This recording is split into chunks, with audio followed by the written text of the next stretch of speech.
Bonjour les amis, j'espère que vous allez bien, que vous avez la forme que vous enveloppe.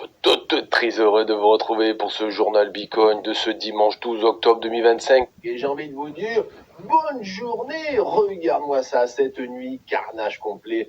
Ça a été un crash équivalent au Covid. Il y a eu plus de liquidation sur le marché crypto que lors du crash Covid et lors du crash de FTX. Donc ça te dit la violence, hein. On a Bitcoin qui a fait dans les moins 8, Ethereum qui a fait quasi moins 30, XRP plus que moins 30, Solana moins 16, BNB moins 20, Doge moins 30. Il y a plein de moins de 30 qui ont circulé. Donc là, tu es sur une purge de chez purge totale. C'est pour ça que bon, il y a plus de 2 milliards de liquidation. C'est pire que le crash Covid et l'FTX. Donc t'imagines, ça rigole pas. Alors, certains qui aiment en profiter... Je me permets de montrer ça sur le canal VIP de trading. C'était déjà aux 102 000 $. J'avais posté ça, pas parce que je suis devin, pas parce que je suis champion du monde, seulement parce que la structure le disait. Impulsion, running de continuation pour la descente. Et donc finalement, sur le canal VIP, on est beaucoup à être en short depuis les 102 000 $. Alors tu comprends bien que quand tu es en short depuis les 102 000, tout se passe bien. Pourquoi si je te montre ça, c'est parce que on n'oublie pas qu'on a ce gros régulaire géant dont l'objectif, après, lors du retournement haussier, doit taper les 108 109 000 $. D'accord ? Donc d'un côté, on crash, on a l'équivalent de crash qu'on a eu dernièrement, mais souvenez-vous, après ces crashs-là, a beaucoup poussé. Je dis pas que c'est certain, là, c'est bon, on va exploser en mode to the moon. Je dis juste, attention, la structure elle-même, moi je suis juste un lecteur de structure, un analyste, nous dit, si la structure n'est pas invalidée et tant qu'elle ne casse pas les 89 067 $, la structure, ce régular, restera valide. Après, ça sera un retournement en mode to the moon. Bon. Donc, qu'est-ce qui s'est passé? On va revenir. C'est Trump qui a ouvert cette guerre commerciale, hein, et donc le Bitcoin et les crypto-monnaies a plongé. Donc, le 1er février, Trump a dit, bon, tarif douanier, on augmente ça, 25% au Canada, 25% pour le Mexique, 10% pour la Chine, qui prendront effet demain, d'accord? Aujourd'hui, les marchés chinois sont nouvel an, c'est férié, donc ils sont pas là. Et donc le marché, qu'est-ce qu'il fait? Pourquoi il fait du rouge? Alors attention, c'est pas que le marché crypto fait du rouge, hein, c'est tous les marchés financiers. À l'ouverture de Wall Street à 15h30, ça a piqué aussi. Bon. Et donc, c'est tout simplement les marchés financiers qui réévaluent le risque de guerre commerciale. N'oublie pas qu'un marché toujours price à l'avance les choses, et donc quand il arrive une bad news, d'un coup il le fait, mais il se dit qu'est-ce qui pourrait arriver dans plusieurs semaines, plusieurs mois. Et donc réévaluer le marché avec des risques de guerre commerciale, c'est tout simplement vendre, se dérisquer du marché. Quand un investisseur sent que ça pue, qu'est-ce qu'il fait? Ou il s'enlève toutes ses positions, pas top, faut toujours laisser un petit peu, ou alors il se dérisque, donc il vend une partie, 25%, 30%, 40%, 50%, 50%, on s'en fout, chacun fait ce qu'il veut. Bon. Et donc, c'est pour ça que les marchés, on fait un petit crash cette une crypto, et attends, les marchés boursiers sont pas ouverts, si, ils sont ouverts, quand Wall Street va ouvrir cet après-midi, là, il risque d'avoir du dérisquage. Déjà, sur les futurs, le Nasdaq et l'SP500, ils baissent un peu.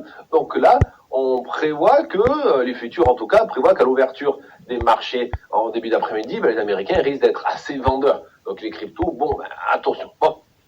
Donc, on a quand même certains analystes qui envoient des lueurs d'espoir, et je vais te montrer là dans quelques minutes des choses qui nous disent « Ah, ça peut être joli pour le futur, peut-être c'est juste une purge, et maintenant on peut repartir », je vais te montrer ça, parce que certains pensent que cette guerre commerciale qu'a provoqué Trump pourrait faire violemment monter le Bitcoin, tu vois. Bitcoin, il pourrait être une valeur refuge contre tout ça. Il faut savoir que Trump a déclenché un nombre de chocs sur les marchés mondiaux, clairement. Il nous a pipoté, on nous a vendu un Trump en mode to the moon pour les cryptos. Finalement, pour l'instant, il déçoit plus, qu'il envoie plus les cryptos aux enfers qu'en mode to the moon, ce coquin. Bon. Et donc, les investisseurs craignent une escalade qui pourrait freiner la croissance mondiale, c'est normal, hein, parce que le Mexique et le Canada disent ok, nous aussi on va monter les tarifs de douane de tous les produits venant des États-Unis. Et Trump l'a dit, si vous montez les tarifs de douane venant des États-Unis, moi je monte encore plus vos tarifs de douane. Voilà. La Chine, je vais te montrer ce qu'elle a dit, elle a calmé aussi tout le monde. Bon. Donc voilà, donc pour l'instant, les marchés boursiers et les marchés crypto sont en alerte. Je pense que tu l'as vu, hein, pas besoin de moi. Maintenant, on attend, parce que la Chine, le Canada, le Mexique ont riposté dans leurs paroles, vont riposter dans leurs actes, et tu sens bien que c'est une guerre commerciale qui commence. Jusqu'où elle va aller, jusqu'où l'escalade va aller, on sait pas trop, hein, c'est pour ça qu'on est là. Bon. Et donc, face à tout ça, les cryptos ont bien chuté. On a le Premier ministre canadien Justin Trudeau qui a annoncé qu'il va lever aussi les droits de douane sur tous les produits américains. La Chine a déclaré qu'elle va d'abord porter plainte contre les États-Unis auprès de l'Organisation mondiale du commerce. Et aussi, elle va faire des contre-mesures pour protéger ses intérêts. C'est normal. Elle va pas rester sans F1, les États-Unis. Bon. Donc là, on a une guerre commerciale en cours qui pourrait aggraver déjà l'inflation aux États-Unis. Qui dit aggraver l'inflation, dit inflation robuste, inflation qui monte, dit le pivot, il est toujours en mode stand-by, c'est-à-dire la baisse de taux, on se la met sous le coude, tu vois. Et donc, pour l'instant, le marché reflète ça. C'est-à-dire, on fait du rouge, parce que baisse de taux, c'est pas pour tout de suite, l'inflation qui peut repartir, ça oui, c'est peut-être pour tout de suite, et une tension mondiale, une guerre froide commerciale, là, c'est pour tout de suite aussi, tu vois. Bon, et je vais te montrer quand même des bonnes news, parce que bon, dans tout ça, on a quand même un petit peu d'espoir, faut pas toujours penser, oh mon Dieu, ça y est, c'est fini, bear market et tout. Pour moi, je t'ai dit, c'est pas du tout bear market, tant qu'on ne casse pas, en tout cas la structure dit, tant qu'on ne casse pas le plus bas, il ou le plus bas, comme je t'ai dit, aux 89 067 $, on ne rentrera pas dans une grosse correction. C'est-à-dire, si on casse les 89 067, la structure change, au lieu d'être un petit régular, j'ai déjà pas mal, régular correctif comme ça, qui a une finalité en mode de flèche verte au-dessus des 110, on passera sur une structure beaucoup plus grande, une structure corrective juste plus grande, d'accord? C'est l'idée. Donc il faut pas péter ces 89 000 $. Mais tant qu'on les pète pas, ça sera pas trop mal, à mon avis. Bon. Donc là, on sait que les 90 000 $, c'est une zone critique. Par exemple, on a ici sur Twitter The Crypto Express qui nous dit, voyez, là, les 90 000 $, ça fait déjà depuis novembre qu'ils tiennent. À plusieurs fois, on a retesté ces 90 000, entre 90 et 92, 93. Donc, tant que ça tient, ça ira. Pour l'instant, les 90 000, les 91 000 ont tenu cette nuit. C'est plutôt une bonne news, tu vois. Certains sont encore plus positifs, comme ici Sensei sur Twitter. Il nous dit, est-ce qu'on serait pas dans le gros bear trap, tu vois? Alors, certains qui veulent rester positifs diraient, oui, là, c'est le gros bear trap, c'est la capitulation, et après, boum, ça repart. Il faut pas oublier que dans tous les bull runs, il y a eu des phases correctives qui ont piqué. Quand je te dis piqué, c'est le Bitcoin qui se prend moins 30, moins 35 dans la tronche, et les altcoins qui prennent moins 60, tu vois, et t'es toujours en bull run. Donc là, il y a deux solutions. La première, c'est juste une correction en mode bull run, comme il y a eu dans tous les bull runs, un bear trap si tu veux, et après ça pousse. Et ça serait plutôt en faveur du regular flat de la structure, c'est-à-dire la structure tant qu'elle ne pète pas les 89, la suite c'est faire un nouvel ATH, c'est au moins les 110 000, d'accord? Et les gens pessimistes diraient quoi? Diraient non, on est plutôt ici. On est plutôt en mode, bon, on a fait un top de marché, on a fait une grosse correction, on va faire une petite hausse, et ça sera le bull trap, et après, c'est les enfers. Bon, toi, tu me diras où tu te situes. Pour ma part, vu la structure, je me situerai plutôt là. Si on pète les 89 000 $, là, j'ai peut-être hésité, tu vois. Bon, on verra bien. Autre chose aussi, Crypto Rover, qui nous rappelle, attention, on a un gap à fermer au 102 436, c'est-à-dire les institutionnels sur un gap sur les contrats futurs ont fermé vendredi, ils ont clôturé leur semaine, parce qu'après samedi, dimanche, ils sont pas là, d'accord? Ils ont clôturé à 102 436. Donc là, quelqu'un là qui est sur les marchés pro, vendredi il fait, c'était une bonne semaine, là, Bitcoin à 102 000 ça me va, et ce matin il arrive, Bitcoin à 93 000, et donc il y a un gap à fermer. Donc au bout d'un moment, ça va aller taper les 102 000, ça c'est clair et net, il faut fermer ce gap, tu vois. On a autre chose d'intéressant aussi, le crypto diplomate qui nous dit, pour l'instant, regardez, on n'a rien. Si on dézoome, impulsion, correction, continuation, impulsion, correction, continuation, impulsion, là on est sur une correction. Il n'y a rien de grave, on n'a pas cherché, on n'avait pas allé chercher des niveaux qui font peur. Jamais tu te réveilles maintenant que toute la journée tu étais là en train de regarder les petits papillons, les petites fleurs, crois-moi que là t'as loupé l'enfer, les flammes de l'enfer intersidéral et cosmique. C'était le trou noir, on a été aspiré vers du rouge tellement fuchsia qu'on a tous bronzé de 40 000 degrés. C'était carnage aujourd'hui. Et tout d'un coup, il y a une fake news qui est arrivée il y a genre 20 minutes et les marchés, plaf, ont explosé à la hausse. En gros, la fake news, c'était que Donald Trump a dit qu'il allait repousser tous les tarifs douaniers de 90 jours. Les marchés, mais en ni une ni deux, bombe nucléaire au sirop. Comme ça. Et il y a 10 minutes, la news a été démentie. Et les marchés recorrigent, mais pas autant que la montée, tu vois. Donc, comme quoi, une bonne petite grosse fake news, là, relayée par tout le monde, et moi le premier, j'ai relayé ça sur les réseaux sociaux parce que tout le monde en a parlé, les plus gros journaux crypto ont relayé tous la news, donc moi aussi, tu sais quoi. Bon. Et finalement, tout ça, pouf, ça fait exploser les marchés qui finalement sont pas si atroces que ça. Donc l'atrocité c'était tout à l'heure, mais grâce à la fake news, c'est moins atroce. Alors le marché est quand même dans l'extrême peur. Regarde, on est revenu dans l'extrême peur. Hier, on était dans la peur, on était à 27 ici sur le Crypto and Greed Index, on était là, et là on a perdu 10 points. Là, ah oui, c'était pas joli, entre hier et aujourd'hui, entre hier soir et ce matin, le marché crypto, c'était ben 100. Marché tradit aussi, et finalement avec la fake news, ça va bien.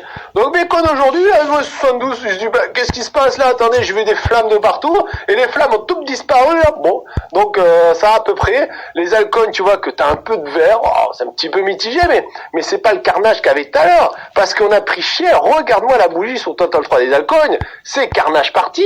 Ça veut dire que la bougie ici du top 125 a pris un petit moins de 10%.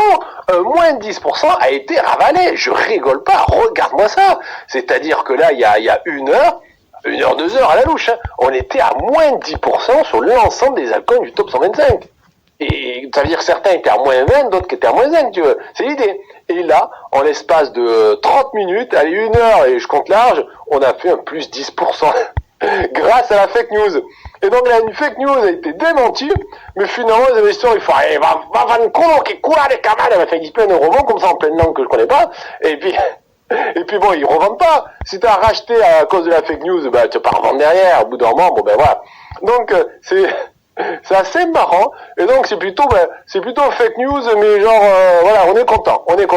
Donc hier dimanche, ça a fini dans un carnage parce que on a le total qui a fait moins 10, et ce matin on se retapait en moins 10, tu vois. Donc oui, sachant que la moyenne mobile de 200 weekly du total, qui est quand même le plus gros support qu'on attend, est juste en dessous. Donc pour l'instant on a échappé belle. Par contre attention, les bears sont toujours là, il y a toujours du momentum.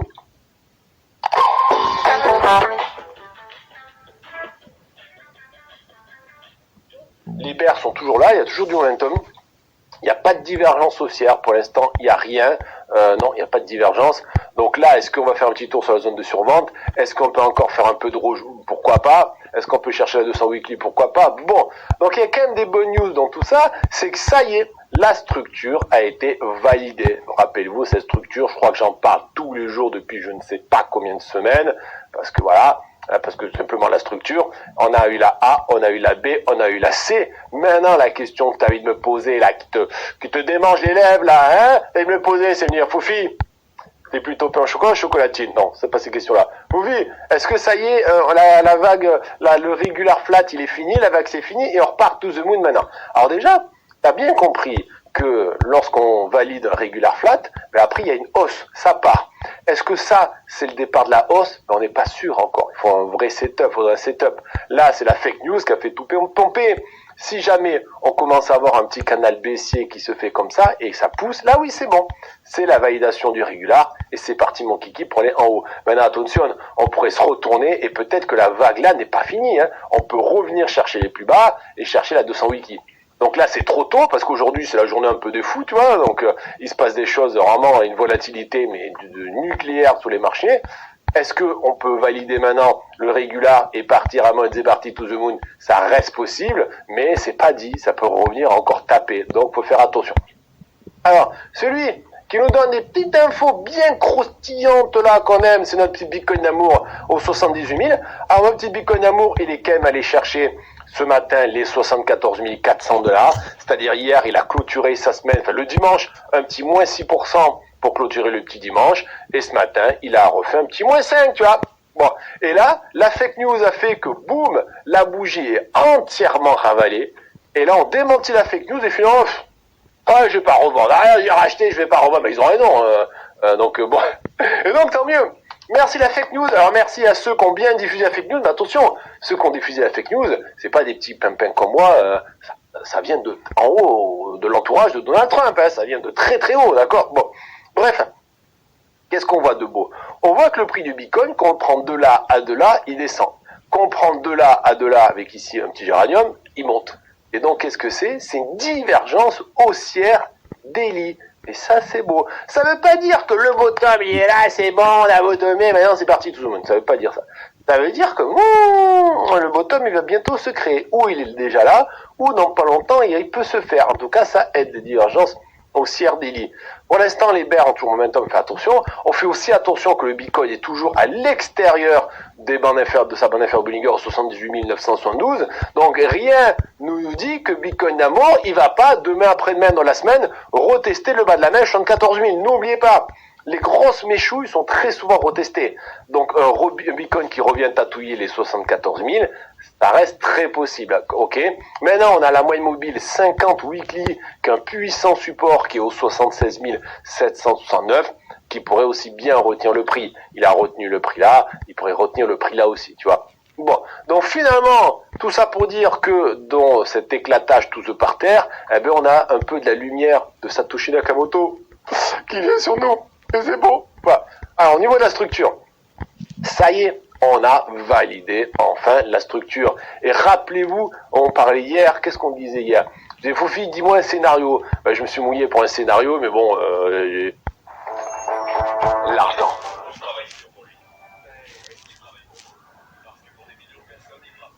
On parlait hier, qu'est-ce qu'on disait hier? J'ai Fofi, dis-moi un scénario. Ben, je me suis mouillé pour un scénario, mais bon, j'ai juste évoqué un scénario comme ça, d'accord? Ce qui serait beau, c'est vu qu'on a un gap sur les contrats futurs à fermer aux 83 000 $, ok? Le gap, là, tu l'as ici. Le gap à filer, il est au, allez, j'arrondis aux 84 000. Tu vois, il reste 6%, le Bitcoin à monter pour le filer. Donc, vu qu'on a un gap ici, allez, j'arrondis vers les 84 000, même si exactement, non, exactement, je vais te le dire, sur le daily, on a clôturé dimanche à 83 500. Bon. Donc, il y a un gap à finir à clôturer au 83 500. Et donc, un scénario beau, ça serait quoi, je vous disais? Pour la bourse, j'espère en même temps, donc je vous fais des bisous. Voilà, les amis, dans cette petite mise à jour, soyez prudents, courage, on est tous ensemble, je vous fais des bisous et on se dit à demain, bye bye.